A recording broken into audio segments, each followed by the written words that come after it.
Bonjour. Dans notre démarche, on est maintenant rendu à choisir, à définir notre concept, à placer notre concept qui va être le socle sur lequel on va travailler.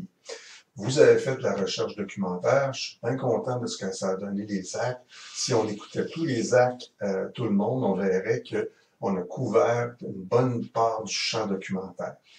Alors, quand vous avez travaillé avec les expressions comme consommation locale, consommation éthique et consommation responsable. Je vous avais expliqué dans une capsule précédente que consommation éthique, consommation responsable, je suis pas très confortable avec ça. Moi, je considère qu'en sciences humaines, on ne devrait pas utiliser des expressions qui sont orientées. Hein, parce que là, ça apporte un jugement de valeur. Ta consommation est éthique, celle de l'autre l'est pas, elle est responsable, t'es irresponsable. Alors, on veut sortir de ça. Alors, même si vous avez trouvé des trucs, finalement, vous allez voir que ça se recoupe parce qu'on touche au même plate-bande. C'est juste, il faut être rigoureux dans l'utilisation du terme qu'on explique, qu'on va utiliser. On va appeler ça la consommation engagée.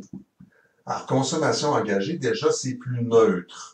Ça nous dit pas dans quel sens s'engager, ça nous dit pas comment il faut s'engager pour être correct alors que les autres le sont pas. Ça vient pas dire qu'il faut pas que ce soit éthique ou responsable, c'est juste, on prend pas parti, c'est neutre, la consommation, tu l'envoies dans une direction, elle est engagée, donc il y a un investissement de valeur, et quelle que soit la valeur. Donc, nous autres, on va travailler avec ça. C'est notre concept.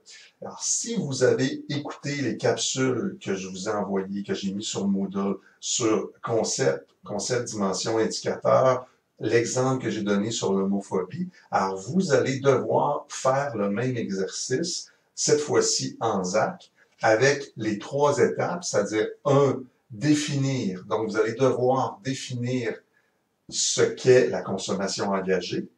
Vous allez devoir décliner, c'est-à-dire sortir des concepts, des dimensions et des indicateurs de ce concept-là. Donc, vous avez un exemple, je vous ai expliqué, je vais vous mettre une autre capsule sur les indicateurs en plus. Et 3, vous allez devoir identifier des variables qui influencent, qui agissent sur la consommation.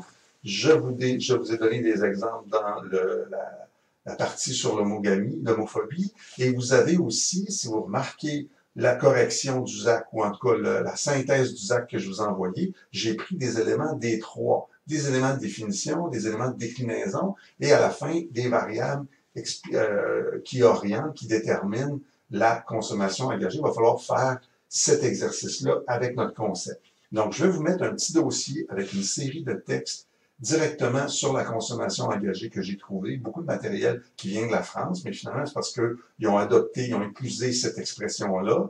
Et on va travailler avec ça. Et vous allez, normalement, avec 6 actes, on devrait être capable de se composer ce qu'on va appeler une analyse conceptuelle. Après vos actes, moi, je vais retravailler ça, puis vous produire notre schéma conceptuel qui va être l'architecture de notre démarche de recherche. Après, on va être prêt à passer à ce qu'on appelle la méthodologie.